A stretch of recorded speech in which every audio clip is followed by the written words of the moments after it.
L'artiste, le magicien, Alex Kovalev est vraiment un joueur particulier. Il commence le hockey très jeune dans des conditions difficiles, entre autres un problème cardiaque. Mais il devient un excellent joueur et finit par être le premier russe repêché au premier tour en 1991 par les Rangers de New York, à une époque où choisir un joueur russe, c'était prendre le risque de ne jamais le voir venir en Amérique. Très jeune, il devient un important membre de l'équipe de New York, même si le coach a du mal à le canaliser. Il tentera de le punir pendant un shift long de 5 minutes où il lui interdira de sortir de la patinoire. Et évidemment, Kovalev en profitera pour provoquer 2 pénalités et marquer un but. Avec le charismatique Marc Messier, ils remportent ensemble la Coupe Stanley en 1994. Ainsi, Kovalev fait partie des premiers Russes à avoir leur nom gravé sur la coupe. En 1998, il est échangé à Pittsburgh. Il y jouera plusieurs bonnes saisons, dont une à 95 points aux côtés de Mario Lemieux.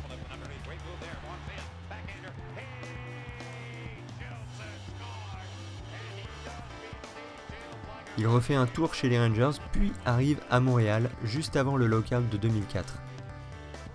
La même année, il marque un but mémorable à la Coupe du Monde avec l'équipe de Russie.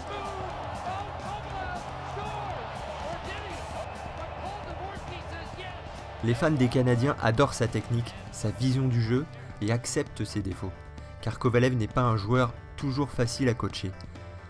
Il avait sa propre vision des choses, et s'il ne croyait pas en la stratégie du coach, il ne donnait pas son maximum. Par contre, s'il avait décidé de gagner un match, il dominait. En 2008, il est celui qui marque le but égalisateur lors de la plus grande remontée dans l'histoire des Canadiens.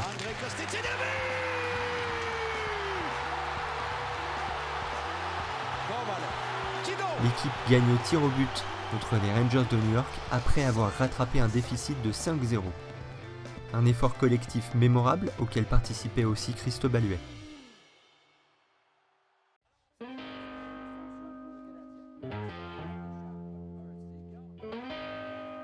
Cette saison, il finira avec 84 points en 82 matchs, son deuxième meilleur résultat en carrière.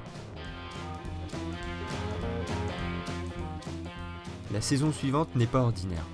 Le match des étoiles se déroule à Montréal, qui fête également le centenaire du club. 4 joueurs sont sélectionnés dans l'équipe de l'Est, Kovalev est nommé capitaine.